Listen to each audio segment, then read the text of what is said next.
Le meilleur truc à faire si vous perdez vos cheveux, j'allais oublier un geste super important que je fais. Donc c'est un conseil qui est évidemment donné par ma petite maman.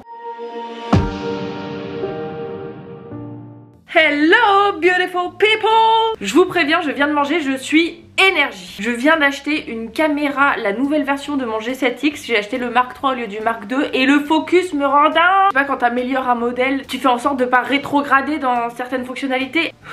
Aujourd'hui nous allons donc parler cheveux, un peu story time, je vais vous raconter les bêtises que j'ai faites et surtout comment j'ai réussi à les sauver. Alors je dis pas que j'ai des cheveux de dingue, hein, loin de là, mais vu d'où on partait c'est une nette et belle amélioration. J'ai pas non plus les cheveux de réponse ou de la Belle au bois dormant, ils sont beaucoup plus sains, plus souples, plus brillants, nourris et beaucoup moins secs. Les pointes sont pas là en train de crier au secours, coupez-moi. Donc pour revenir un petit peu dans mon enfance, je suis née blonde comme les blés. Quand j'étais petite, j'étais vraiment très blonde, mais j'ai toujours eu les cils hyper noirs donc les gens pensaient que j'avais du mascara. Bref, petite anecdote qui ne sert strictement à rien. J'ai grandi et la petite fille blonde comme les blés est devenue plutôt châtain. J'ai d'ailleurs décidé de me faire une frange en 5e. J'ai pleuré toutes les larmes de mon corps en rentrant de chez le coiffeur, donc je ne l'ai recoupé qu'une fois et ensuite j'ai laissé tout repousser. Et puis ce fut la mode du blond indien. Tu voyais des affiches partout devant chez les coiffeurs, des balayages, des techniques pour se décolorer les cheveux en mode coup de soleil et tout, et je me suis dit waouh, ça a l'air super beau, j'ai trop envie d'essayer. Et là, c'est le drame. Parce que j'ai commencé à faire un balayage et j'adorais parce que quand t'es châtain, que tu deviens plus blonde, ça éclaire ton visage. Je suis tombée dans le cercle vicieux de la blondeur. C'est-à-dire que quand tu commences à te décolorer les cheveux, il y a un truc dans ton cerveau qui fait que tu veux toujours plus blonde, etc. Et j'ai pas su me contenter de simples éclaircissements sur les longueurs. J'ai voulu faire blonde dès la racine. Erreur. Parce que le problème, c'est pas de faire un balayage une fois pour éclaircir un petit peu tes longueurs, ça va pas trop abîmer tes cheveux. Le problème, c'est d'être châtain ou brune et de vouloir être blonde. Et là c'était le début de la fin parce que plus je faisais des balayages et plus mes cheveux étaient secs, abîmés, les pointes n'en pouvaient plus, au secours. Et le problème c'est que ça repoussait les racines, tu vois, donc c'était vraiment pas joli. Donc il y a à peu près un an j'ai décidé d'arrêter totalement les balayages et j'ai laissé repousser mes cheveux. Donc j'avais quand même une belle démarcation et quand c'est arrivé à peu près là, j'ai fait une coloration, un gloss plutôt, que je fais à peu près tous les 3 mois. Je vous en ai parlé dans ma vidéo self-care routine, je vous la mets dans le petit i si vous voulez voir toutes les informations, quelle gloss j'utilise, etc. Vous cliquez sur le petit i, ça va s'ouvrir dans une autre fenêtre, vous revenez sur cette vidéo pour la regarder. S'il vous plaît, me laissez pas parler toute seule. Et c'est ce gloss là qui m'a permis de retrouver ma couleur naturelle. Vous voyez, il y a quand même très peu de démarcation alors que ma couleur naturelle arrive ici, je dirais en un an ça a poussé de tout ça. Donc j'ai arrêté les balayages, pourquoi? Parce que ça détruit complètement les écailles. En fait déjà ça t'enlève la barrière qui protège ton cheveu, tu sais, comme sur la peau t'as la barrière hydrolipidique qui permet à ta peau de ne pas se dessécher et d'être protégée contre les agressions extérieures. Mais en fait pour décolorer tes cheveux, bah faut casser cette barrière et ensuite tu t'attaques aux écailles. Et là tu les défonces parce que en fait tu vas enlever du pigment du cheveu, ta fibre capillaire, tu vas avoir des écailles qui vont être parties en fait totalement, d'autres abîmées. Et c'est ça qui fait que tu peux plus avoir les cheveux bien brillants et protégés surtout. Et donc là toutes les agressions, bam, ça abîme encore plus tes cheveux. Ok, donc vous retrouverez un sommaire dans la barre d'infos, mais je vais séparer cette vidéo en plusieurs parties. Première partie alimentation, tout ce que j'ai commencé à manger et qui a vraiment fait un impact super positif sur mes cheveux et par conséquent sur ma peau aussi. Deuxième partie, tous les gestes que j'ai fait.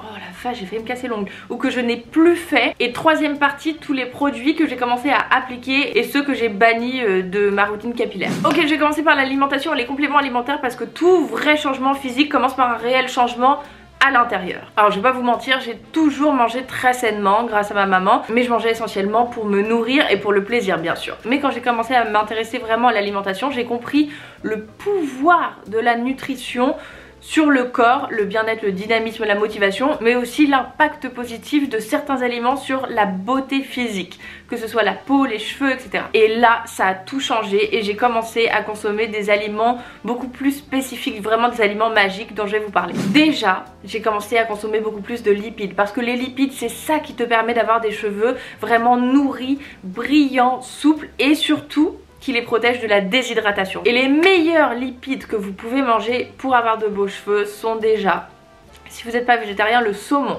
excellent. Les oléagineux, amandes, noisettes, noix de pécan, noix de cajou, etc. Tous les oléagineux si vous n'êtes pas allergique. Mais il y a bien d'autres alternatives. Vous avez aussi l'huile d'olive excellente, ou alors l'avocat si vous voulez des lipides sous forme de nutriments, parce que l'huile d'olive c'est juste de l'huile, du coup ça va pas vous apporter autre chose. Mais sinon l'avocat, aliment magique aussi. Et on en vient à ma fameuse huile de foie de morue que je consomme tous les matins. Une petite capsule pendant que je prends mon petit déjeuner, ça vous a vachement intrigué, mais l'huile de foie de morue ça a vraiment fait un impact super positif sur ma peau, sur mes cheveux. Alors c'est un aliment que les mamans donnaient à leurs enfants lorsqu'ils sont bébés, justement pour qu'ils grandissent bien. Pourquoi? Parce que dans l'huile de foie de morue il y a de la vitamine D, de la vitamine A, et combinés ensemble ça permet de renforcer le corps, que vous n'ayez pas de problème osseux. Vitamine A aussi c'est très bon pour la vision. Et l'huile de foie de morue ça contient aussi beaucoup d'oméga 3 qui sont des très bons lipides, donc encore une fois ça va vous permettre d'avoir des beaux cheveux qui poussent bien, qui poussent brillants, qui poussent bien nourris, etc.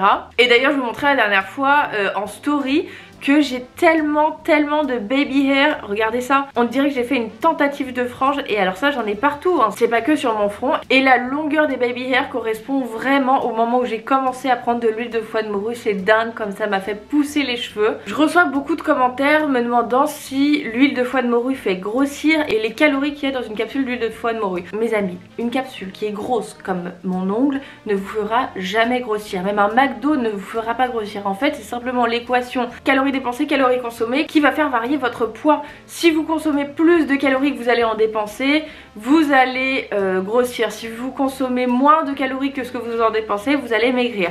Et si vous en consommez autant que vous en dépensez à peu près, eh bien vous allez garder le même poids. Aucun aliment fait grossir. En fait tu peux tout à fait grossir en mangeant très sainement. C'est simplement le comportement alimentaire que vous fait grossir. Si vous mangez quand vous n'avez pas faim, si vous grignotez, etc. Enfin bref, tout ça pour vous dire que c'est pas une capsule d'huile de foie de morue qui va vous faire grossir. Pas du tout.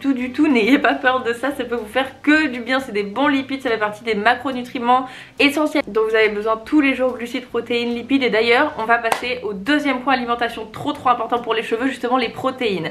Pourquoi? Parce que les cheveux sont composés à peu près 95% de kératine qui aide la protéine.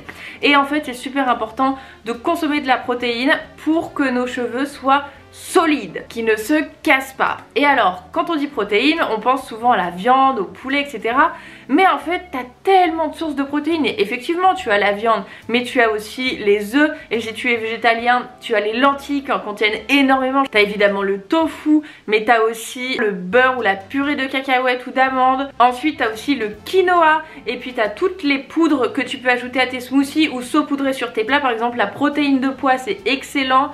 Ou alors la spiruline, ça contient énormément de protéines. Et d'ailleurs j'ai des abonnés qui m'ont dit qu'elles avaient fait une cure de spiruline justement en gélule et qu'elles avaient vu vraiment une différence sur les cheveux. Et je précise qu'elles avaient tendance à perdre leurs cheveux et qui se cassaient. Et bah justement le fait de consommer plus de protéines, ça va les rendre beaucoup plus forts. Et ensuite autre chose que j'ai faite, parce que j'avais tendance à perdre mes cheveux, et ça vous me posez tout le temps la question: qu'est-ce qu'on doit faire si on perd ses cheveux par poignée? Alors moi c'était pas à ce point là, hein, je vous préviens, mais voilà, j'en perdais quand même beaucoup. Le meilleur truc à faire si vous perdez vos cheveux, c'est de faire une cure de biotine et bépantène. Ça coûte assez cher, je l'achète en pharmacie, et en fait c'est deux produits. Alors moi je l'ai fait en injection intramusculaire parce que ça va directement dans le sang, donc ça fonctionne mieux.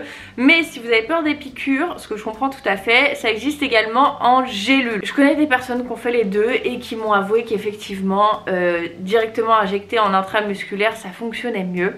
Mais vous pouvez toujours commencer par les petites gélules. Si vous voyez les résultats escomptés, tant mieux pour vous. Si vous voyez des résultats qui sont moyens satisfaisants, pas très français ça, essayez les injections. Alors sachez que vous pouvez pas vous injecter tout seul, hein. En général c'est dans la fesse, et donc soit vous faites appel à une infirmière, soit je sais pas, votre copain ou quelqu'un d'assez proche de vous tout de même. Honnêtement ça fait absolument pas mal, et honnêtement j'ai vu une vraie amélioration sur la chute de mes cheveux, et j'ai fait une cure de 3 mois. Et enfin, dernier complément alimentaire qui a vraiment changé beaucoup de choses, c'est le zinc, qui a permis de protéger mes cheveux et aussi d'avoir une nette amélioration sur ma peau. Si vous avez des petits boutons ou des choses comme ça, le zinc ça permet vraiment d'assainir. Et pareil, j'ai constaté vraiment une bonne amélioration sur mes cheveux. Donc si vous voulez, vous pouvez tout à fait combiner zinc et huile de foie de morue. Et franchement ça c'est vraiment les deux compléments alimentaires qui ont vraiment amélioré l'aspect de mes cheveux, et aussi qui les ont fait pousser beaucoup plus sains, beaucoup plus beaux.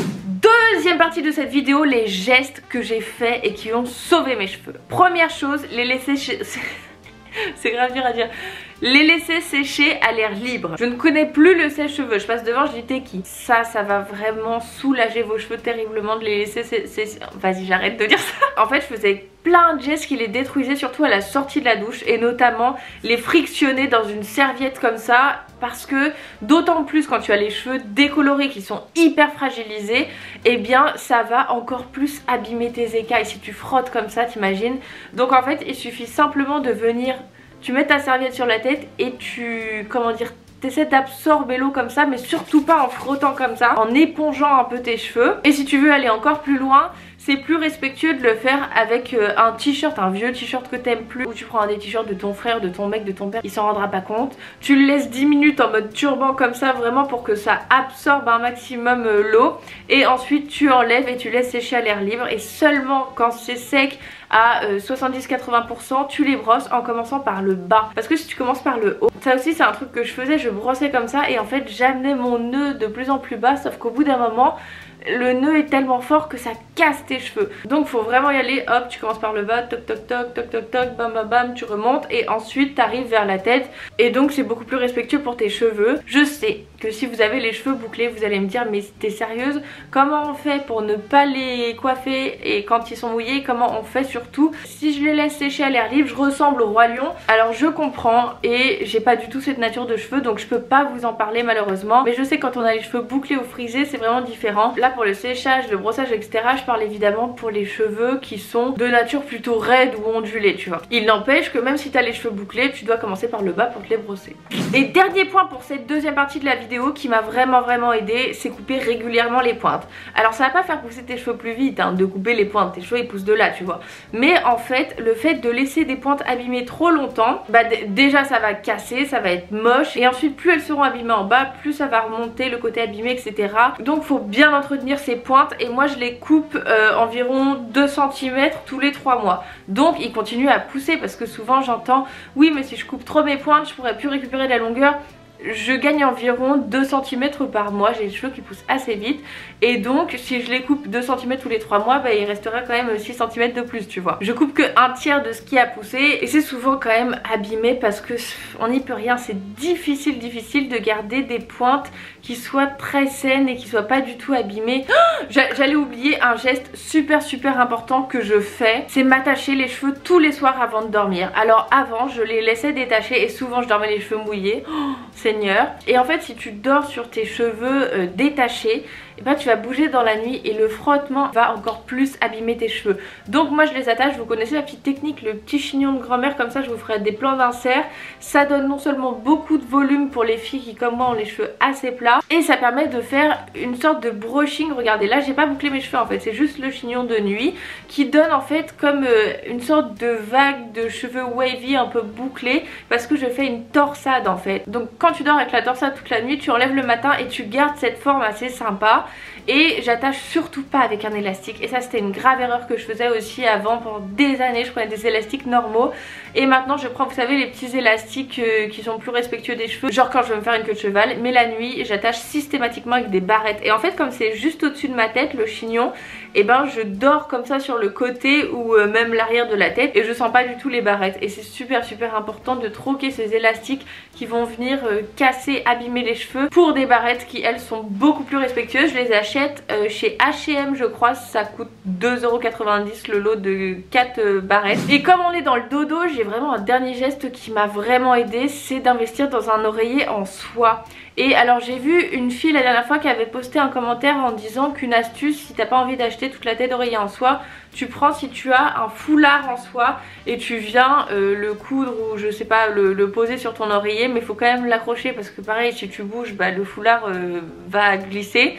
Mais voilà, c'est une alternative, mais ça m'a vraiment aidé. Donc c'est un conseil qui est évidemment donné par ma petite maman, mais il y a aussi beaucoup d'asiatiques qui font ça. Et aussi pour la peau, pour prévenir des rides, t'as rien de mieux. Donc super important d'investir dans un oreiller en soie si vous pouvez, ou dans un foulard. Mesdames et messieurs, maintenant nous passons à la troisième et dernière partie de cette vidéo qui concerne tous les produits à appliquer. Alors évidemment on n'est plus des pigeons, on sait que le SLS, sodium lauryl sulfate, sulfate, I think, vont vraiment décaper et irriter le cuir chevelu. Et on sait aussi que les silicones sont du maquillage pour les cheveux qui vont simplement venir combler les écailles et qui vont faire paraître vos cheveux beaucoup plus brillants comme s'ils étaient réparés. Mais que nenni mes amis, c'est un leurre, on vous fait croire ça alors qu'au final ça ne fait qu'étouffer vos cheveux. Donc première des choses à faire, évidemment passer sur des compositions beaucoup plus clean, plus naturelles. La transition ne se fait pas en un claquement de doigts en 2 jours, non.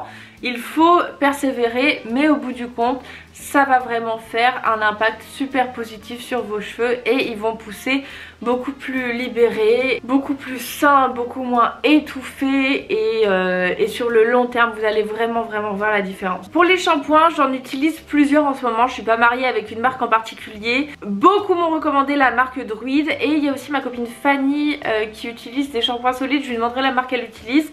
Sinon n'hésitez pas à donner vos suggestions dans les commentaires parce que j'ai pas encore trouvé le shampoing vraiment que j'adore, mais je fais systématiquement un masque après chaque shampoing. Et vous savez, ça fait au moins 10 ans que je ne jure que par les huiles pour prendre soin de ma peau et vraiment j'adore les huiles essentielles, les huiles végétales etc. C'est ce qui fait pour moi le plus gros impact sur la peau et en fait ça fait pas si longtemps que ça que je les utilise également sur les cheveux. Pas les huiles essentielles mais les huiles végétales et ça a fait une différence mais hallucinante. C'est à dire que maintenant avant chaque shampoing, je me lave les cheveux environ 3 fois par semaine. Avant chaque shampoing je fais un bain d'huile et alors je varie un petit peu. J'adore l'huile d'argan, j'adore l'huile d'amande douce et l'huile de coco aussi. Et ça, ces huiles là je les applique sur les longueurs parce que ça va vraiment venir les nourrir, les protéger de la déshydratation et les protéger également des agressions extérieures. Et en racine, les huiles que j'applique, alors et l'huile de ricin évidemment parce qu'en augmentant la circulation sanguine vers les follicules du cuir chevelu, elle va en augmenter aussi la croissance et elle contient aussi de bons oméga 6 qui vont fortifier les cheveux. Et alors je vous dis tout le temps l'huile de ricin, mais c'est vrai que j'oublie de vous préciser que l'huile de ricin c'est quand même mieux de la mixer avec un petit peu d'huile d'amande douce parce que c'est plus efficace et ensuite c'est plus facile aussi pour les laver. Je fais 2 shampoings, c'est nickel, ça enlève tout. Voilà, huile de ricin en racine. Et aussi si vous avez les cheveux gras, alors moi je le fais pas mais je vous donne le petit tip. Si vous avez les cheveux qui regraissent trop rapidement, déjà c'est en grande partie surtout parce que vous utilisez des produits avec du silicone dedans sûrement. Et puis aussi peut-être que vous lavez trop souvent les cheveux donc ils regraissent plus vite parce que vous agressez le cuir chevelu. Et c'est comme quand vous activez le sébum sur votre peau, si vous les lavez avec des trucs trop abrasifs ou vous faites trop de gommage et des trucs comme ça, la peau va se défendre en produisant plus de sébum. C'est à peu près la même chose sur les cheveux. Mais après on n'est pas tous constitués pareil et certaines personnes ont le cuir chevelu qui regresse plus facilement et donc justement pour éviter ça vous pouvez aussi faire des masques avec du jojoba qui régule l'excès de sébum. Et aussi ce que je fais, ça par contre une fois tous les 15 jours, une fois toutes les 2 semaines, c'est de faire une exfoliation de mon crâne avec du rassoul. Le rassoul ma vie, franchement je ne jure que par ça, je vous en parle dans chacune de mes vidéos limite. Mais c'est une argile qui vient du Maghreb et qui va permettre de réguler la production de sébum, d'assainir la peau, les cheveux et d'exfolier en douceur. Donc comme t'enlèves les cellules mortes de ta peau parce que ça obstrue les pores et ça empêche du coup le bon renouvellement cellulaire, pour les cheveux c'est la même chose, tu vas obstruer ton cuir chevelu et c'est pas bon du tout. Donc voilà, exfoliation avec du rassoul et aussi ça permet d'enlever tous les résidus de shampoing sec, de pollution etc. Et d'ailleurs en parlant du shampoing sec, j'étais complètement folle avec ce truc là, j'en appliquais tout le temps et maintenant j'en applique beaucoup moins. Pourquoi? Tout simplement parce que ça dessèche les cheveux terriblement. Je laisse pas le shampoing sec sur mes cheveux pendant des heures et des jours parce que franchement ça assèche beaucoup trop et ça obstrue les pores et j'ai même vu que ça pouvait provoquer certains cancers. Donc allez-y mollo avec le shampoing sec, ça c'est vraiment sorti de ma routine quotidienne. Je l'utilise occasionnellement quand j'en ai vraiment besoin et j'essaie de me laver les cheveux le plus rapidement après avoir appliqué le shampoing sec. Ok, et dernier produit que j'applique dans mes cheveux, ça matin et soir, c'est l'huile Ghizou de Negin Mirzaeli. Franchement je l'adore. Il y en a plein des huiles qui sont sympas que j'aime bien, mais franchement j'adore la formulation de son huile parce qu'elle est pas grasse en fait. Il suffit d'un tout petit peu et ça vient bien nourrir les cheveux, les protéger aussi. C'est infusé avec son miel Mirzaeli et j'adore la formule de cette huile là et j'ai vu une vraie différence depuis que je l'applique matin et soir. Mais je pouvais pas le faire avant comme j'étais blonde étant donné qu'elle a coloré son huile pour qu'elle soit dorée. et ça jaunissait mes cheveux. Mais maintenant que j'ai retrouvé mon châtain, et bien ça les jaunit plus du tout. C'est fini, j'espère que cette vidéo vous aura plu. N'hésitez pas à me rejoindre sur mon compte Instagram parce que je fais de plus en plus de contenu lié à la beauté, alimentation aussi. Mais j'ai vu que vous aimiez bien les petites astuces make-up, beauté, les coiffures. Je vous ai montré comment je faisais tenir mon bandeau, là j'adore mettre ça dans mes cheveux en ce moment. J'espère que cette vidéo aura été assez intéressante, que vous aurez pu ressortir 2-3 informations. Moi je vous embrasse très fort et on se dit à samedi matin 10h dans une prochaine vidéo. Bye.